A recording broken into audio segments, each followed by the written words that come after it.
درود بر شما. آیا تا حالا فکر کردید که ممکنه یه اشتباه ساده یا یه لحظه حواس پرتی شما دنیا رو برای همیشه عوض کنه؟ از دارویی که اتفاقی ساخته شد تا اختراعی که فقط از دل یه خرابکاری بیرون اومد. امروز میخوایم با هم بریم سراغ 10 کشف اتفاقی عجیب در طول تاریخ که زندگی ما رو تغییر دادن. شماره 10 پنیسیلین. در سال 1928 الکساندر فلمینگ میکروبیولوژیست اسکاتلندی در حال تحقیق روی باکتری ها بود که اتفاقی عجیب توجهش رو جلب کرد. یکی از ظرف‌های آزمایشگاهیش که مدتی فراموش شده بود، کپکی سبز رنگ زده بود و جالبتر این که اطراف این کپک هیچ باکتری رشد نکرده بود. فلمینگ با دقت بررسی کرد و فهمید این کپک ماده‌ای ترشح میکنه که باکتری ها رو از بین میبره. اون نام این ماده رو پنیسیلین گذاشت، دارویی که بعدها جان میلیون ها نفر رو از مرگ نجات داد و انقلابی در درمان بیماری های عفونی به وجود آورد. شماره 9 چیپس سیب زمینی. در تابستان سال 1853 در یک رستوران مجلل در نیویورک سرآشپزی سرشناس به نام جورج کرام با مشتری سرسختی مواجه شد که بارها سفارش سیب زمینی سرخ شده‌اش رو پس فرستاد. اون میخواست سیب زمینی ها نازکتر، تردتر و کم چربتر باشن. سرآشپز که از این درخواست های مکرر خسته شده بود، تصمیم گرفت با طعنه سیب زمینی ها رو اونقدر نازک و برشته کنه که خوردنشون دشوار باشه. اما برخلاف انتظار مشتری اونا رو با لذت خورد و عاشق طعمشون شد. این چنین چیپس سیب زمینی به طور تصادفی متولد شد و به تدریج به یکی از محبوب ترین اسنک های جهان تبدیل شد. شماره 8 اشعه ایکس. در یک شب سرد نوامبر سال 1895 فیزیکدان آلمانی ویلیام رونتگن مشغول آزمایش با پرتوهای کاتودی توی آزمایشگاه خودش بود که متوجه پدیده عجیبی شد. صفحه‌ای پوشیده از ماده فلورسنت در فاصله‌ای دور از لوله خلأ بدون تماس مستقیم با نور یا الکتریسیته شروع به درخشش کرد. اون متحیر شد و برای بررسی بیشتر دست همسرش رو میان این اشعه ها و صفحه قرار داد. تصویر سایه مانند استخوان‌های دست همراه با حلقه ازدواجش روی صفحه ظاهر شد.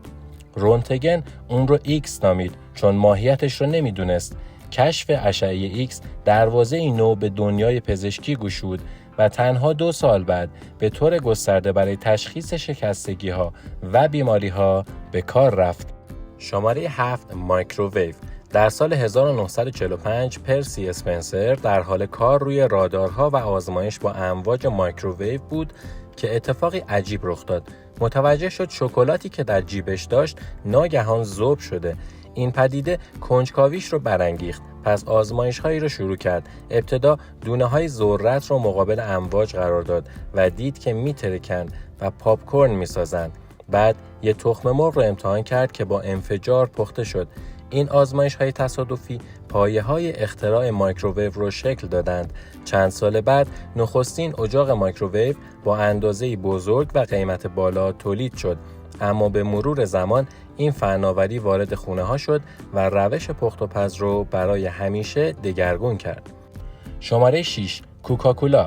در بهار سال 1886 جان استیت پمبرتون داروساز بازنشسته و کهنه سرباز آمریکایی در تلاش بود داروی آرامبخش بسازه که سردرد و خستگی رو تسکین بده. اون توی آزمایشگاه کوچیک خودش توی آتلانتا ترکیبی از عصاره برگ کوکا، دانه کولا و شکر رو با آب درست کرد. اما روزی به طور تصادفی مسئول داروخونه به جای آب معمولی آب گازدار به ترکیب اضافه کرد. نتیجه نوشیدنی خوش‌طعمی شد که به سرعت مشتری‌ها رو جذب کرد. حسابدار پمبرتون بعدها این نوشیدنی جدید رو کوکاکولا نامگذاری کرد و با طراحی لوگوی خاص اونو به برند تبدیل کرد.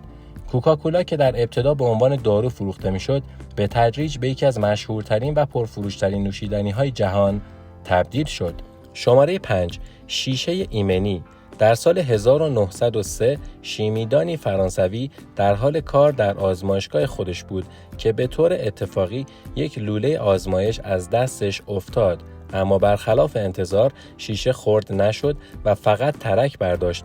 با تعجب متوجه شد که درون لوله باقی مانده‌ای از ماده پلاستیکی به نام نیترات سلولوز وجود داشته که به دیواره‌ها چسبیده و شیشه رو در جای خودش نگه داشته. این اتفاق جرقه‌ای در ذهن او روشن کرد. او با الهام از این حادثه شروع به توسعه شیشه‌ای کرد که در صورت ضربه به جای تکه تکه شدن به هم چسبیده باقی بمونه. اختراع اون بعدها در شیشه‌های اتومبیل، عینک ایمنی و حتی پنجره‌های ضد گلوله به کار رفت و جون هزاران نفر رو در سوانح حفظ کرد. شماره 4. آیس پاپ یا بستنی یخی. در یک شب سرد از زمستان سال 1905 پسر 11 ساله‌ای به نام فرانک اپرسون در ایوان خانه‌اش در سان فرانسیسکو مشغول بازی بود. اون لیوانی نوشیدنی گازدار خونگی درست کرد و یک چوب همزن داخل اون گذاشت. اما ظرف رو همونجا رها کرد و به خونه رفت. صبح روز بعد با تعجب دید که نوشیدنی توی سرما یخ زده و چوب داخل اون گیر کرده. با کنجکاوی اون رو از لیوان بیرون کشید و مزه‌اش کرد. یه یخ در بهشت خوشمزه. فرانک سالها بعد این ایده رو به نام خودش ثبت کرد و تولید صنعتی اون رو آغاز کرد. آیس پاپ یا پاپسیکل که به صورت تصادفی توسط یک کودک کشف شد، به یکی از خوراکی‌های محبوب تابستانی در سراسر دنیا تبدیل شد. شماره 3. داروی دیازپام. در اواخر دهه 1950 لئو استرنباخ، شیمیدان خلاق، در حال جستجو برای یافتن داروی جدید با اثرات آرامبخش و بدون عوارض شدید بود. اون ترکیب شیمیایی ساخته بود که در ابتدا به نظر نمی‌رسید چندان مهم باشه، اما پس از آزمایش‌های دقیق‌تر مشخص شد که این ماده توانایی کاهش اضطراب و تنش‌های عصبی رو داره بدون اینکه مشکلات وابستگی داروهای قبلی رو ایجاد کنه. این کشف منجر به تولید دیازپام شد که در سال 1963 به بازار عرضه شد و با نام تجاری والیوم به سرعت به یکی از داروهای پرمصرف و مؤثر در درمان اضطراب و اختلالات خواب تبدیل شد و تحولی بزرگ در پزشکی رواندرمانی رقم زد. شماره 2. اختراع تصادفی پلاستیک، انقلابی که با یک جایگزین برای عاج فیل آغاز شد. در سال 1869 جان وسلی هایت در تلاش برای یافتن جایگزینی برای عاج فیل در ساخت توپ گلف بود. به طور تصادفی نخستین پلاستیک مصنوعی جهان به نام سلولوئید را اختراع کرد.